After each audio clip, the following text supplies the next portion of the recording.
Love is energy, not emotion. That is a quote from a powerful woman of God called Agnes Sanford. And she said, God is love, and his love is energy, not emotion. We all are led by emotion many times because we are emotional people. People are emotional. But it says God's love is energy. We tap into God's love, not a man kind of love, but God's love, and release that energy, that power by the love of God. When you pray for someone, pray as a spiritual being rather than a person. We see a need in somebody else, and we're praying was now for each other all over the world, and we're not praying by emotion, knowing that what we know what life brings and the challenge everybody is facing in different means and ways, but we're not praying from an emotional points perspective. We're praying from the spirit. You see, we are all born again spirit beings. We have been given this eternal life in the blood of Jesus Christ on the cross. He says, now it is finished. I've done it for them. Now they can step into this new life, into spiritual life. So we're not going to do godly things like pray. It must be done in the spirit. How do we do it? Just be aware that you are in the spirit when you do it, because you don't have to go and get it. It's something we have already received. So you are a spiritual being, or already a spiritual being. So you just have to step into that truth from this place. So you have to, at the beginning, you have to remind yourself, I'm not praying from emotion. I'm praying from the spirit. And that spiritual power I release over my brother and sister. You see? So we're going to pray that way. The scripture I'm going to use today is 1 Peter 2 verse 5. We're building a foundation of this thing about the love of God is spiritual energy. So we have to be in the spirit realm, and then we pray from that dimension. We pray from that realm. That is power. 1 Peter 2 verse 5 says, you also, like living stones, are being built into a spiritual house. Like living stones are being built into a spiritual house. We're just stones, but then God comes and forms us into a spiritual house. We are a spiritual house. What do we do? A house is your place of security. A house is a place where you can be yourself, you can be free. We are a spiritual house. We can be spiritually free. We're going to be spiritually ourselves and praying from that place of truth. You also, like living stones, are being built into a spiritual house to be a holy priesthood. You see, our spirituality makes us holy because we are spiritual beings. That transformation comes in the blood of Jesus. He washes us clean with his blood.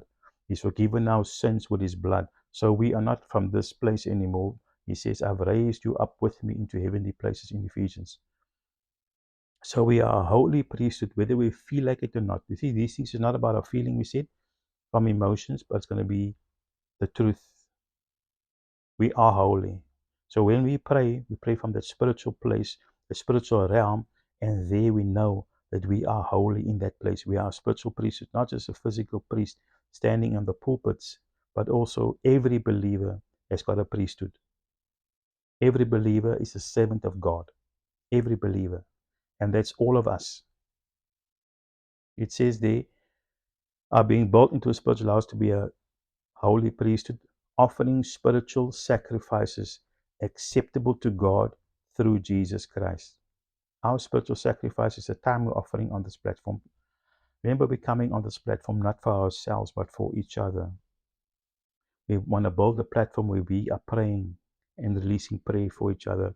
We come into unity by understanding the word. That's how we go through the word first, get on the same wavelength, and when we pray, when I pray from my side, you also pray from your side. I guide with the direction the prayer goes into, but as your spirit led, also pray. If more words, more things comes out of your mouth, release it. Release it as God uses you to bless others. I've learned to put Christ between me and the person for whom I am praying. There's all quotes from Sanford, Agnes Sanford. She says, I have learned to put Christ between me and the person for whom I'm praying. We are learning to put Christ. Christ is the center. As we come together as a group, not knowing each other, but in Christ, we have become brothers and sisters. So Christ is the bonding factor. But Christ is the one that makes us one, brings us into unity, where we can wholeheartedly pray and trust that God will come through for each other, because Christ is the center point. Glory to God. He is the center point. So we learn to put Christ between me and the person I'm praying, to send my love to Christ and let Him do with it what He would. So He is the go-between. As we pray for each other, we have to see that we are praying towards Christ. We're releasing love towards Christ, and then Christ is the one. Remember, our prayer is going all over the world, all over the globe in the same moment. In the same moment. So that's the moment when Christ is the one who releases it. We can't do it. We can pray for each other from a personal perspective, but that won't do it. It's not good enough to bring forth that breakthrough, that power, that glory that we want. But if we send it towards Christ, and this today in our prayer, I want you to see that you're sending it towards Christ, and Christ is the one releasing it over all our lives. Glory to God. Thus people felt from me, she's speaking again, thus people felt from me or through me power rather than affection. You, especially if you pray with somebody like physically sick, and you have emotion, you have empathy and sympathy for this person's condition, and you're praying from that place. No, we want to pray from a place of love, the love of God. We pray that God will bring through the breakthrough in their lives. So our prayer is towards God, and God is then towards them. As we pray for each other, we're praying towards God, and God releases it all over the globe. And we will feel something fresh, something powerful will happen in our lives. When this happens, please send your comments, send your testimonies, as we say, about how God came through. Since you're on the platform, since you're praying these prayers, how God's been moving in your life. Because you come on the platform for the others. But in the process, God's love comes back to you. God's will come back to you. God's glory comes back to you. God's intention is for His children, which is all of us, to become administrators upon the earth of His heavenly power. We become administrators. We release God's heavenly power on the earth. We are basically then vessels.